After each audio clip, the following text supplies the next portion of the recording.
Mari kita berdoa. Bapa di surga, siapkan hati kami untuk mendengar sebagian firman-Mu. Engkau yang gemburkan tangan hati kami sehingga setiap benih ini akan kami terima dan buat bertumbuh dan berbuah dalam hidup kami. Urapi hamba-Mu, biar Engkau sendiri yang bicara, menyampaikan isi hati-Mu pagi ini Tuhan. Di dalam nama Tuhan Yesus Kristus. Amin. Shalom saudara-saudara, ketemu lagi dengan saya. Pagi ini saya mau sharing tentang hati. Jaga hatimu. Jaga hatimu. Di Amsal 4 ayat 23. Ini ayat favorit yang sudah sering didengar. Kita baca ya. Jagalah hatimu dengan segala kewaspadaan, karena dari situlah terpancar kehidupan. Di sini ada kata jaga. Jaga itu kalau menjaga itu seperti di bahasa Inggrisnya to protect the most precious in our life. Jadi to protect the most itu yang terpenting, yang sangat berharga dalam hidup kita. Jadi hati kita itu harus dijaga, karena hati kita itu suatu yang sangat berharga dalam hidup kita. Kalau tidak dijaga, hati kita akan rusak, akan sakit. Kita menjaga hati kita bukan hanya menjaga saja, tapi waspada. Banyak orang saat-saat ini menjaga kesehatannya, jantungnya. Sering dicek, di EKG, di echo, di treadmill, supaya apa? Jantungnya sehat. Kita menjaga juga seperti kita menjaga suatu keluarga kita. Keluarga kita itu benar-benar kita protect, benar saudara. Nggak boleh ada tersentuh, nggak boleh disakitin, tidak boleh orang jahat pada keluarga kita. Kedua, mungkin kita juga harta benda kita. Wah, kalau masalah uang, hitungannya paling orang Kristen itu nggak bisa. Banyaknya nggak bisa. Bisanya bisa tambah-tambahan aja, kalau bagi-bagian nggak bisa seringnya. Banyak yang bisa nambah-nambah, mau tambah-tambah, tapi kalau untuk ngebagi susah. Itu harta, keuangan kita dijaga benar-benar. Kalau perlu sih nggak perlu keluar uang, nggak perlu bagi-bagi. Yang penting, ayo sini cuan-cuan masuk ke dalam hidup kita. Apapun yang kita sayangi, yang sangat berharga, kita harus jaga. Seperti hati kita tuh seperti mobil. Kalau saya bayangkan mobil, kalau bapak ibu punya suatu mobil Rolls Royce, mobil yang termahal di dunia. Ibu, apakah waktu nyetir mobil itu mau pakai Rolls Royce itu ke pasar Kanoman? Gak mungkin saudara, sayang, gak mau mobil Rolls Royce itu masuk ke pasar yang sempit-sempit, banyak beca, banyak motor yang lalu lalang tanpa lihat rambu-rambu. Sayang, mobil Rolls Royce itu barang yang mahal,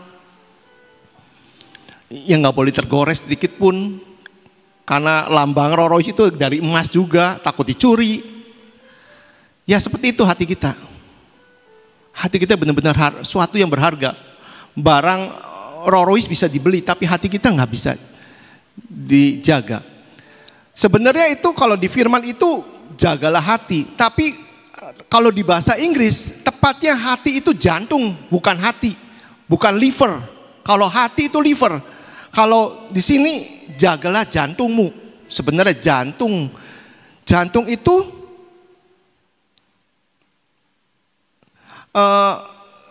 lebih, kalau menurut kedokteran jantung itu lebih penting daripada hati.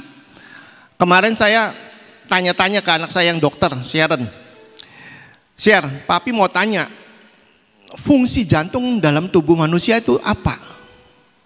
Buat apa pi? Buat bahan khotbah? Bingung juga. Jadi mesti ada dasarnya jantung, kenapa?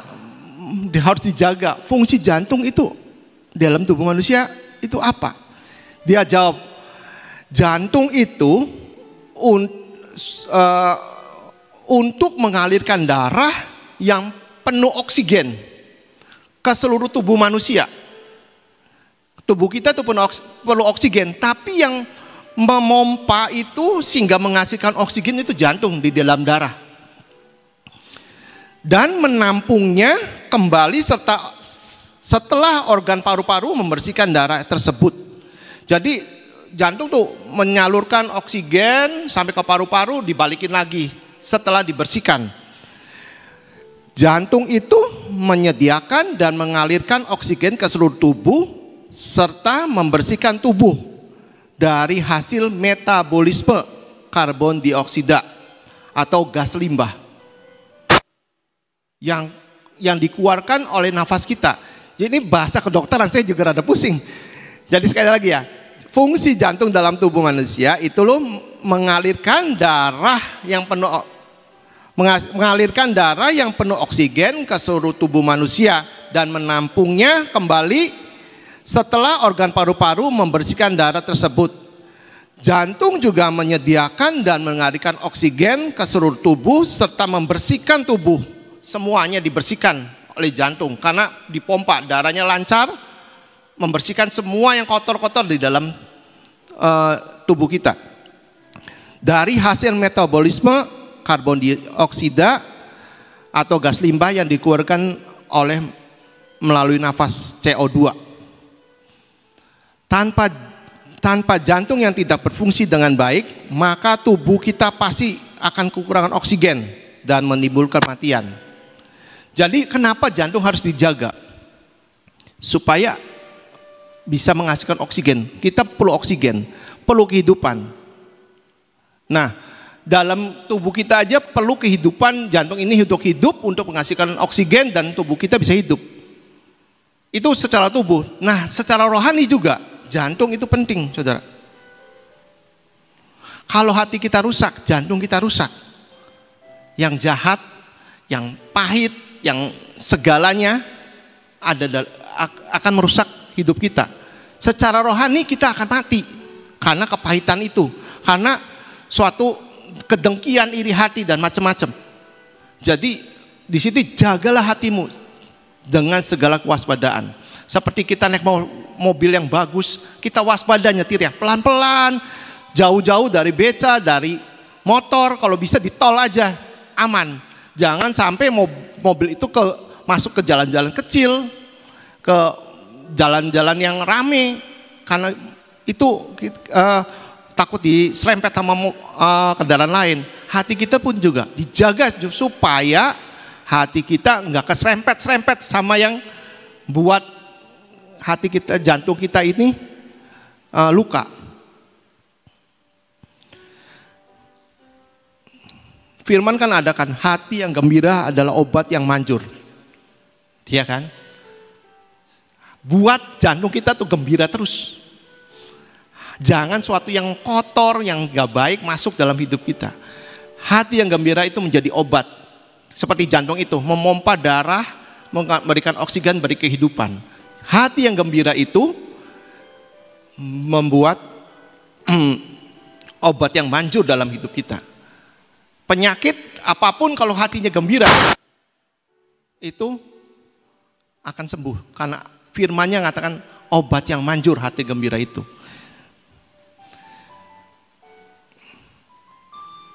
Kenapa sih gitu loh? Firman mengatakan harus dijaga. Harus dijaga dengan segala kewaspadaan. Di Markus 7 ayat 20 sampai 23. Katanya, kata Tuhan Yesus, katanya lagi, apa yang keluar dari seseorang itulah yang menajiskannya. Sebab di dalam hati orang timbul segala pikiran jahat, percabulan, pencurian, pembunuhan, perzinahan, keserakahan, kejahatan, kelicikan, hawa nafsu, iri hati, hujat, kesombongan, kebebalan. Semua hal-hal yang jahat itu timbul dari dalam dan menajiskan orang. Jadi kenapa secara firman harus jaga dengan waspada? Karena hati atau jantung kita bisa jadi sumber kejahatan, saudara. Seperti tadi, mobil itu supaya kita setir dengan waspada supaya nggak diserempet. Firman Tuhan mengatakan, jaga hatimu dengan kewaspadaan, supaya jangan hati kita menjadi sumber kejahatan seperti ayat di Markus tadi. Sumber dari semua yang menajiskan.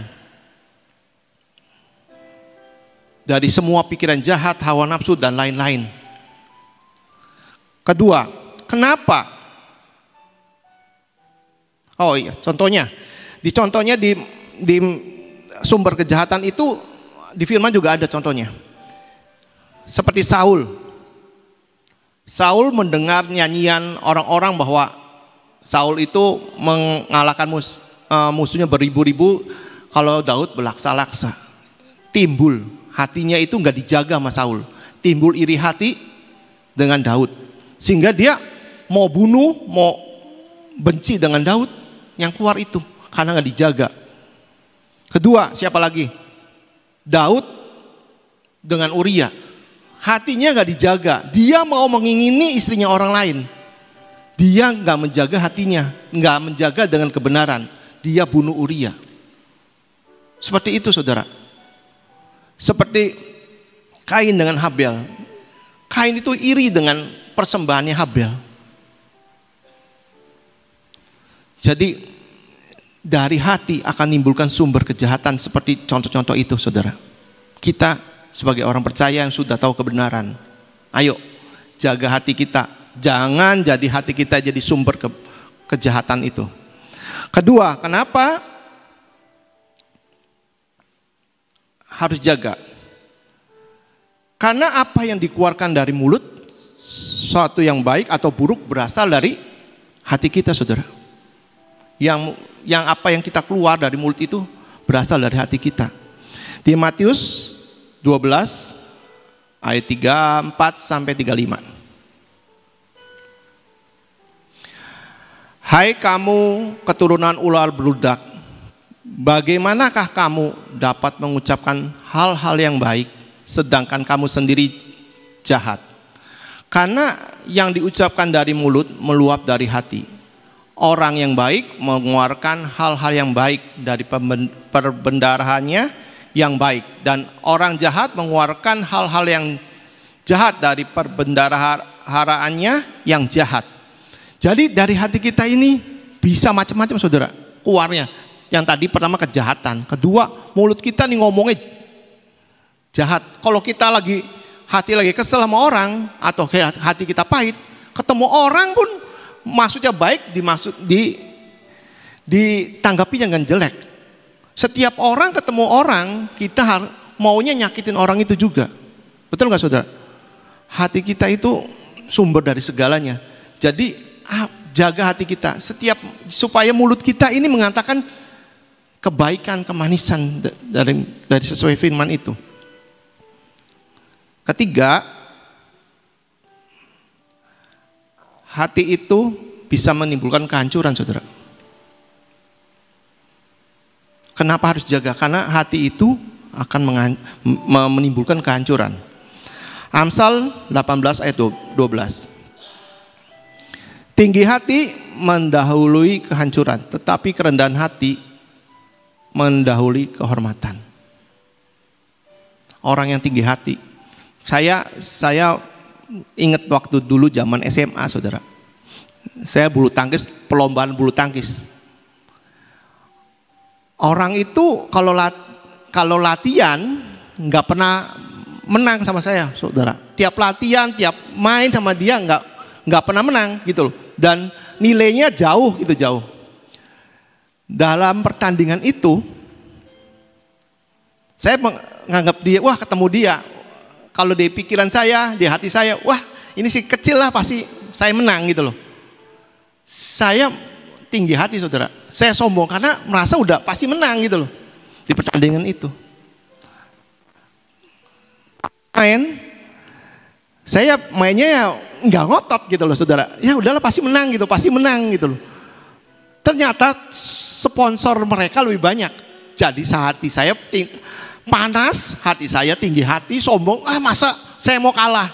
Jadi mainnya saya nggak pakai taktik saudara, nggak pakai teknik lagi.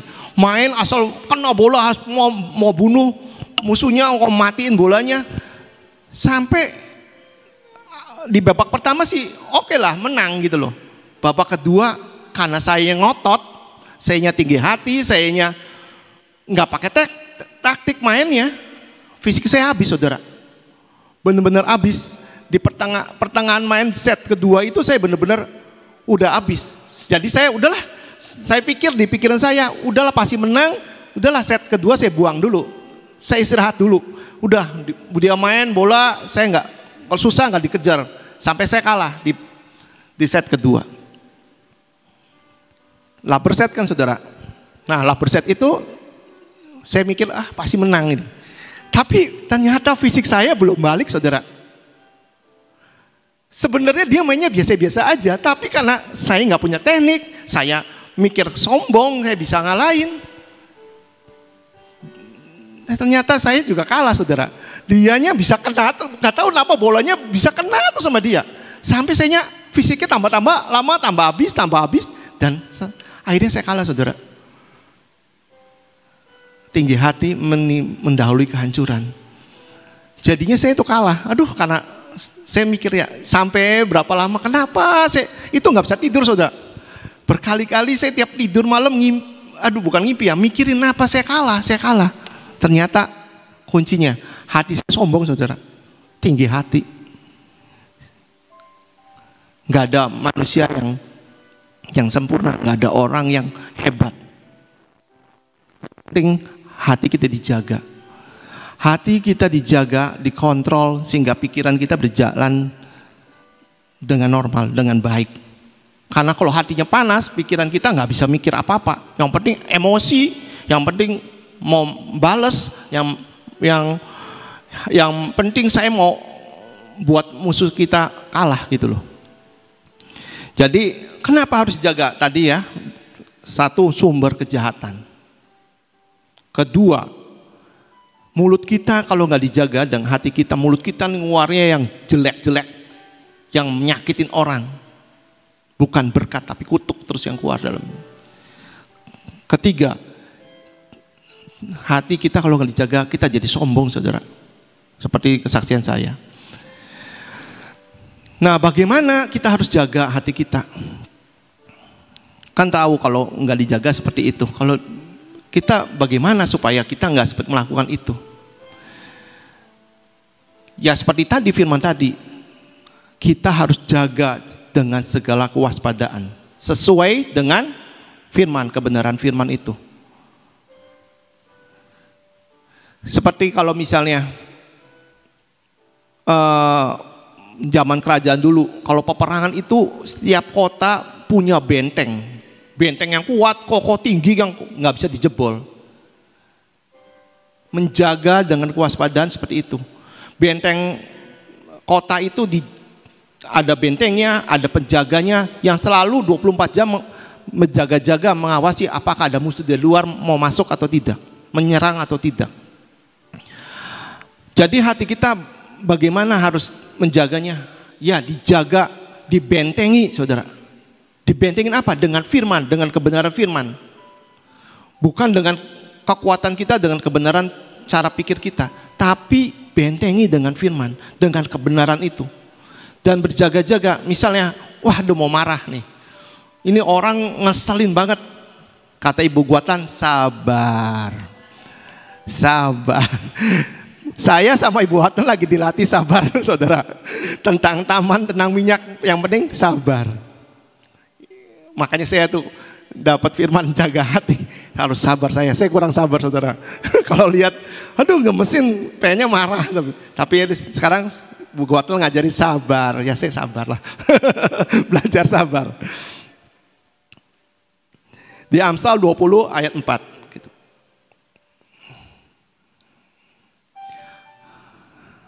Kayaknya bukan itu ya. Aku diajari ayahku dulu. Saya bacakan ya. Amsal 20 ayat 4. Aku diajari ayahku, katanya kepadaku, biarlah hatimu memegang perkataanku, berpeganglah pada petunjuk-petunjukku, maka engkau akan hidup. Jadi biar hati kita memegang perkataan-kataan firman, kebenaran firman, berpegang atas petunjuk-petunjuk, atas setiap firman yang kita tiap hari baca, kita dengar, kita lakukan,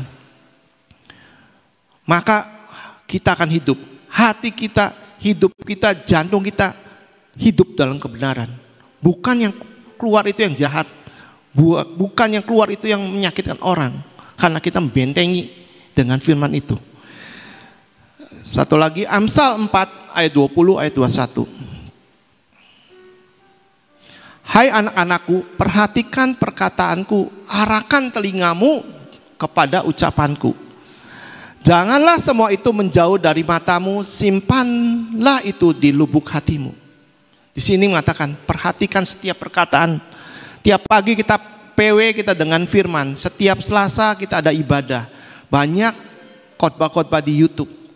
Kita tiap hari baca Alkitab. Perhatikan setiap firman, nasihat-nasihat firman itu. Apa yang bisa mengubah hidup kita, karakter kita hidup, diubah dengan sesuai firman. Simpan semua kebenaran itu dalam lubuk hati kita. Itu yang pertama, saudara. Saya ngebut dikit karena saya mau ke Semarang sebentar lagi. Kedua, harus membuat hati kita selalu dengan ucapan syukur. Keluar hati kita ucapan syukur. Bersyukur dan selalu. Hati kita jangan ngedumel, jangan gemerungsung. Hati kita mengucap syukur dalam segala hal. 1 Tesalonika 5 ayat 18. Mengucap syukurlah dalam segala hal, sebab itulah yang dikehendaki Allah di dalam Kristus Yesus bagi kamu. Jadi kalau kita ngadepin suatu orang atau keadaannya membuat hati kita nggak enak, yang membuat hati kita rada kesel gitu loh, ucap syukur saja. Ucap syukur, karena dalam setiap ucapan syukur kita tuh bisa memuji, di mana kita bisa memuji Tuhan, persoalan kita bisa dilupakan. Dengan ucapan syukur kita bisa melihat kebaikan Tuhan dalam kehidupan kita. Jadi yang jelek-jelek kita singkirkan. Tuhan, saya mau ngucap syukur aja. Saya dididik dengan orang ini, besi menajamkan besi, manusia menajamkan manusia. Ada orang mau didik saya dengan kesabaran, menjaga hati. Saya mengucap syukur Tuhan, karena Engkau berikan orang itu dalam hidup saya, supaya saya bisa mengubah karakter hidup saya, mengubah hati saya seperti hati Tuhan yang mengasihi setiap umatnya. Hati itu bahasa Inggrisnya heart, saudara. H-E-A-R-T, heart. Adi bisa ditunjukkan di heart itu ada di yang heart, nggak ada. Oh, heart, H-E-A-R-T. Heart itu singkatan hungry. E-nya itu expecting, A-nya itu abundant, R-nya itu real, dan T-nya teachable. Jadi jaga hati. Hati itu, ucapan syukur itu harus didasarkan dengan hati yang harus dipenuhi rasa lapar akan Tuhan. Hungry itu hati yang dipenuhi rasa lapar akan Tuhan. Expectingnya penuh dengan ucapan syukur yang melimpah dalam hati. Terus abundant itu melimpah, ucapan syukur yang melimpah dalam hati. Dan real itu yang hati yang terbuka dan jujur, bahwa saya Tuhan, di hadapan Tuhan saya jujur, saya nggak mampu untuk menjaga hati, tapi kita minta Tuhan yang menjaga hati kita. Dan teachable, T-nya teachable, mudah diajar, mau diajar. Jadi hati kita harus dipenuhi rasa lapar akan Tuhan, penuh ucapan syukur yang melimpah, dengan hati yang jujur, terbuka, selalu mau diajar. Nah, itu ada tulisannya. Ketiga, bagaimana jaga hati? Minta Tuhan selalu selidiki hati kita, saudara. Hanya Tuhan yang bisa bersihkan hati kita. Hanya Tuhan yang bisa mengubahkan hati kita, bukan kekuatan kita. Susah, daging kita ini nih maunya mau menang sendiri. Daging kita ini nih egois, saudara. Gak mau dikalahkan, maunya benar sendiri. Benar gak, saudara? Kebenaran sendiri itu yang menghancurkan. Kebenaran sendiri itu jadi sumber kesombongan, saudara. Di Mazmur 51 ayat 10. 10 atau 12 ya, Di. Kalau situ di saya 10, Di. Yang 12 Di, tolong, Di. Jadikanlah hatiku tahir, Di. Ya, kalau di situ 12 ya, Di. Jadikanlah hatiku tahir ya Allah, dan perbaharui batinku dengan roh yang teguh. Di sini Daud minta pada Tuhan, jadikan hatiku tahir Tuhan. Perbaharui batinku dengan roh yang teguh. Roh yang teguh itu Roh Kudus, saudara. Hati kita nggak bisa diubahkan tanpa Roh Kudus yang ngingetin hati kita, yang melembutkan hati kita. Bukan kita yang mampu, tapi Tuhan Roh Kudus. Kenapa minta ditahirkan terus? Kita selalu kalau doa, Tuhan penuhi hati kami dengan Roh-Mu, dengan Roh Kudus-Mu. Masuk tiap pagi kita ngomong Roh Kudus masuk bertahta di hati, tapi hati kita nggak dibersihkan, saudara. Apakah Roh Kudus yang kudus itu bercampur dengan kotoran hati kita, dengan kebencian, dengan iri hati, kedengkian, kedegilan hati kita? Gak bisa. Yang kudus, yang kotor, nggak bisa disatukan. Jadi hanya Tuhan minta, tahirkan aku Tuhan. Hatiku nggak bener, hatiku sering iri hati. Kemarin Ibu Nani juga yang khotbah, jaga hati, jangan iri hati. Kita jaga hati kita, nggak boleh iri hati, nggak boleh yang kotor. Minta diisi dengan Roh Kudus. Hati kita diminta roh yang teguh itu, yang membaharui batin kita. Selanjutnya, yang terakhir, bagaimana menjaganya hati kita? Hendaklah hati memancarkan kehidupan. Kalau hati kita penuh kebencian, kepahitan, nggak ada kehidupan, saudara. Yang ada putus asa, mau bunuh diri. Biasanya orang mau bunuh diri karena putus asa. Karena apa? Hatinya pahit, ada hatinya iri. Lihat orang berhasil, diri kita nggak berhasil. Lihat orang bisa kayak gini, lebih hebat dari kita nggak bisa. Akhirnya putus asa. Banyak artis Korea bunuh diri. Karena apa? Dia iri hati, dia teman-temannya lebih berhasil. Dia ratingnya nggak naik-naik segitu aja. Walaupun udah berhasil, saudara. Kalau lihat manusia awam itu prestasi dia udah berhasil. Tapi dia ngelihatnya ke artis yang lebih ngetop dari dia. Akhirnya dia kecewa. Akhirnya dia putus asa, bunuh diri, saudara. Jadi hati kita harus memancarkan kehidupan. Kehidupan apa? Yes. Kita baca ya bagaimana kehidupannya. Filipi 4 ayat 8 sampai 9. Isi hati kita seperti Filipi 4, 8 ayat 9. Jadi akhirnya saudara-saudara, semua yang benar, semua yang mulia, semua yang adil, semua yang suci, semua yang manis, semua yang sedap didengar, semua yang disebut kebajikan dan patut dipuji, pikirkanlah semuanya itu. Dan apa yang telah kamu pelajari, apa yang kamu terima, dan apa yang kamu dengar, dan apa yang telah kamu lihat daripadaku, lakukan itu. Maka Allah sumber damai sejahtera menyertai kamu. Jadi untuk supaya kita bisa hati kita memecahkan kehidupan, di situ kan di ayat 8 tadi, pikirkan semuanya yang benar, yang mulia, yang adil, yang suci, yang manis, yang sedap didengar. Semua yang disebut kebajikan dan patut dipuji. Jadi untuk supaya hati kita bisa memancarkan kehidupan, kita lakukan seperti firman ini, saudara.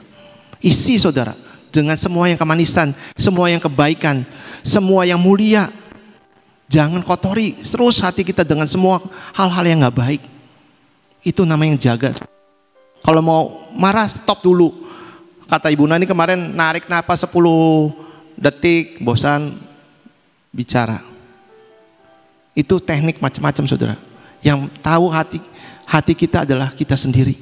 Bagaimana menjaganya.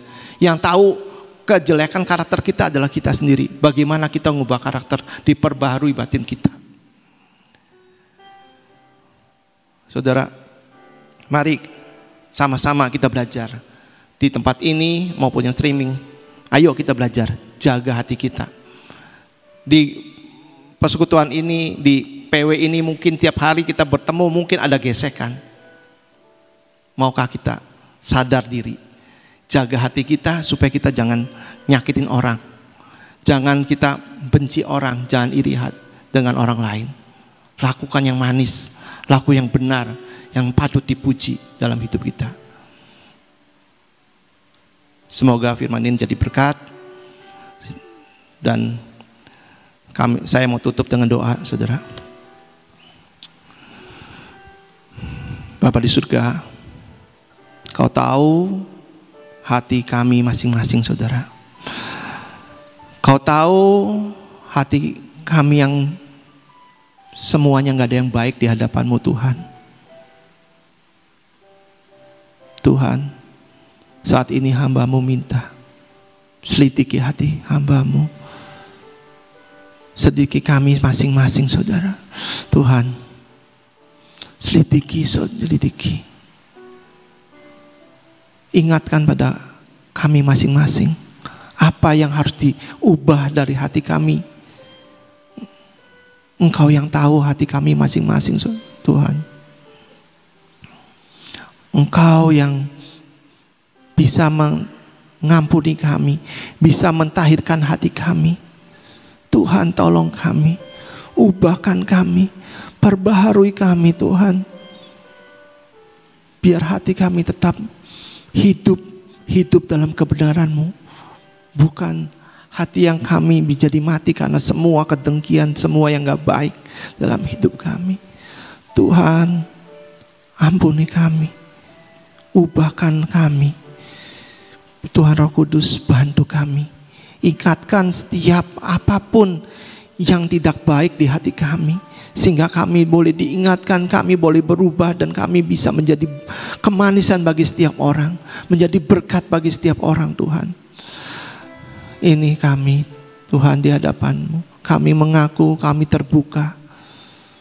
Biarlah anugerah-Mu memampukan kami melakukan yang terbaik sesuai dengan kebenaran firman-Mu. Terima kasih Tuhan. Kami tak lupa berdoa untuk bangsa kami. Tuhan, biarlah Tuhan bangsa kami dalam kendali daripada-Mu. Engkau yang kontrol, yang kendalikan semua apapun yang terjadi di negara Indonesia ini. Engkau yang jagai, Engkau yang luputkan dari semua apapun yang tidak baik, dari bencana, dari semua kerusuhan, dari semua rancangan-rancangan yang gak baik atas bangsa ini. Sembuhkan bangsa ini Tuhan dari virus-virus yang katanya masih ada. Kami percaya bilur-Mu sudah membayar lunas bangsa ini, dan kami percaya bangsa ini sehat, kuat, tidak ada yang sakit lagi. Dan Tuhan, biarlah imun yang daripada-Mu Tuhan Kau curahkan pada kami masing-masing. Imun yang dari surga membuat tubuh kami kebal dari semua apapun virus, dari semua penyakit. Tuhan, buat Tuhan hati kami tetap bergembira, karena itu sesuai firman-Mu, hati gembira adalah obat yang manjur. Kami minta hati gembira itu Tuhan. Terima kasih Tuhan, terima kasih. Sebentar kami mau meninggalkan tempat ini, biarlah penyertaan-Mu atas kami tetap terus berlangsung dalam kehidupan kami. Dan saat ini kami mengurapi diri kami Tuhan. Kami butuh urapan yang daripada-Mu.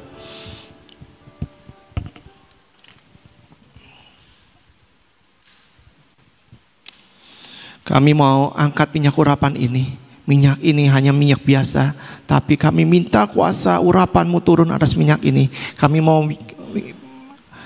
urapi pikiran kami. Kami minta perlindungan yang total atas kami dan keluarga kami dan semua yang Kau percaya kepada kami. Kami mau urapi mata kami. Buat mata kami melihat kebenaran-kebenaran dari firman-Mu Tuhan. Kau urapi telinga kami. Buat telinga kami selalu mendengar nasihat-Mu. Telinga kami mendengar teguran-teguran daripada-Mu Tuhan. Jagai mulut bibir kami, malaikat-malaikat-Mu perintahkan menjaga mulut bibir kami untuk mengatakan kebenaran-kebenaran firman-Mu. Tuhan, ini hati kami urapi. Mampukan kami menjaga hati kami Tuhan dengan segala kewaspadaan. Buat Tuhan kami tetap waspada. Dipekakan hati kami, dipekakan dari semua yang gak baik. Tuhan, kami mau putuskan semua tegar tengkuk kami, semua kebodohan kami, semua ketidakpercayaan, semua kelemahan, semua kedagingan kami putuskan semua di dalam nama Yesus. Dan kami urapi tangan kami Tuhan. Tangan ini, tangan yang Kau berkati untuk melakukan apapun yang pekerjaan baik daripada-Mu. Tangan yang menyentuh orang-orang di sekitar kami, menyembuhkan orang-orang sekitar kami. Tangan yang Tuhan Kau pakai Tuhan untuk kebesaran kemuliaan daripada-Mu. Dan kami mau urapi kaki kami Tuhan. Biar kaki kami Kau tetapkan langkah-langkah kami. Kemana harus kami pergi? Engkau yang tetapkan, Engkau yang tentukan, Engkau yang beritahu sehingga kami berjalan bersama-Mu Tuhan. Terima kasih, kami serahkan seluruhnya hanya di dalam nama Tuhan Yesus Kristus. Amin.